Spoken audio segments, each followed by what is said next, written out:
Privacy is the only protection that Bitcoin has. At the end of the day, Andrew, this is about supply and demand. We know the supply of Bitcoin is capped at 21 million coins.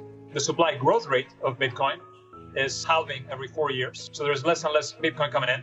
So ultimately, it's exactly what you said, is when does the demand for the cryptocurrency stop growing? If one of you gives it up, because you go, it's not useful for me, you're taking it away from everybody else. Doesn't have that level of comfort, right? And doesn't have that privilege. So your story, I think, is one that showcases that governments don't want to give up the power to permission. And so Bitcoin is a challenge to that. How do they attack Bitcoin? How do they stop Bitcoin? What should this community be looking for from governments around the world that are not happy with it? Well, right now, again, the panelists we just had, anybody who's worked in the cryptocurrency space on the institutional side can tell you that the first thing government goes after is privacy, right? What they go is, all right, you can have your magic internet money, you can do whatever you as long as it fits our status quo, right? You might be a square peg, but you're going to have to find a way to shave enough off of your system to fit into our round hole. And the problem is the thing that they've been shaving off of Bitcoin, and the thing that they've been shaving off of all of these institutions that are involved in this space are the protections for the people who are using it, right? They are shaving off the digital equivalent of our rights, right? Our freedom from unreasonable search, seizure, interference in our private interactions. And this is what I think is the most important thing that Bitcoin is missing right now, right? All the Bitcoin developers, you hear them talking about it. We've had panels, I think yesterday at your conference actually, where they talk about the privacy problem and where it's going. And here's the thing. The lack of privacy is an existential threat to Bitcoin. And it's an existential threat to the cryptocurrency space broadly. Thanks.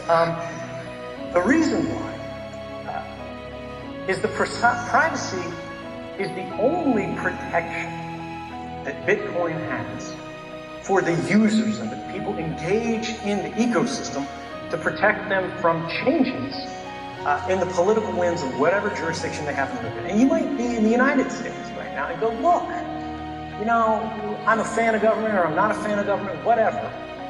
I'm not worried about this. I've got my passport, right? I've got my bank statements. I've got everything. I can, give a blood sample or whatever it is that the exchanges are asking for today. And then I can go about my business, right? It's worse every year. But here's the thing about privacy that people forget. If one of you gives it up, because you go, it's not useful for me, you're taking it away from everybody else who doesn't have that level of comfort, right? Who doesn't have that privilege. Go, look, privacy is meaningless to me. Because they live in China, or they live in Russia, or they live in Iran, or they live in Venezuela, right? Where they're very much in a more vulnerable position, where they could be tomorrow, because the laws change every day, right? And this is the thing about privacy that I think so many of us today have forgotten. And why it is so important to defend this is it doesn't matter if you have nothing to hide, because privacy isn't about something to hide. Privacy is about something to protect, right? And the thing that you're protecting is a free and open society. The thing that you're protecting is the right to act and to do and to try and to be different, right? Because that's what privacy protects. It protects the different people. It protects the transaction that doesn't matter, right?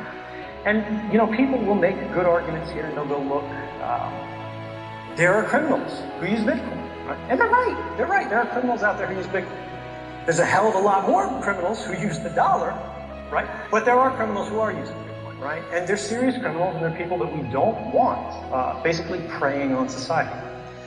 But here's the thing. No amount of chain analysis, going out there and going, all right, Bitcoin is providing at least pseudonymity, even if it's not providing anonymity.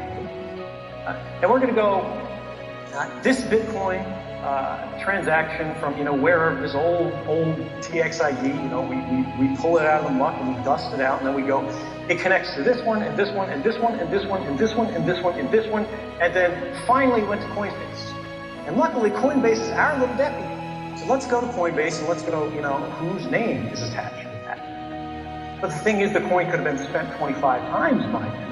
But now you're asking questions, or you're being asked questions. You're going to have to defend this, and you're going to have to go through, where did you get this, and where did you get it from that person? And eventually you're going to have to say, I don't know, and that's going to be suspicious. And if you actually look at the terms of service for these major exchanges, when they go into their know your customer policies, right, and their anti-money laundering regulations, where they go, you have to do all of this stuff. And by the way, in every case, they go far beyond what the law requires, because they just want to cover themselves. If you fail to meet whatever arbitrary burden they impose on you, they don't close your account and return your money. They close your account and keep you, right?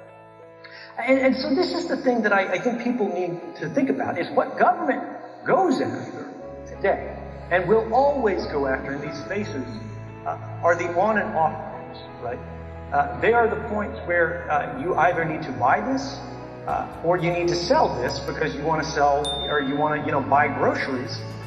And at least now, they're not taking that. So very frequently, at Whole Foods, unless you're in a beta or whatever.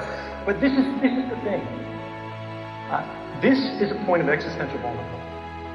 And there are really only two ways to get around this. Fundamentally, you can either structure the system in such a way that you've encouraged enough adoption that now you can spend directly on groceries, and the grocery store doesn't have time to take the blood sample or the passport. Or you can structure the system in such a way that the user cannot prove the provenance of their funds beyond the last transaction, right?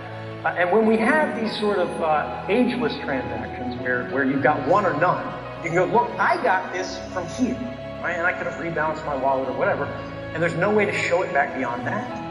That's the only way to do it. We need users to have a plausible explanation that they cannot go around, right? There's a lot of developers that are going, oh, we'll have selective transparency.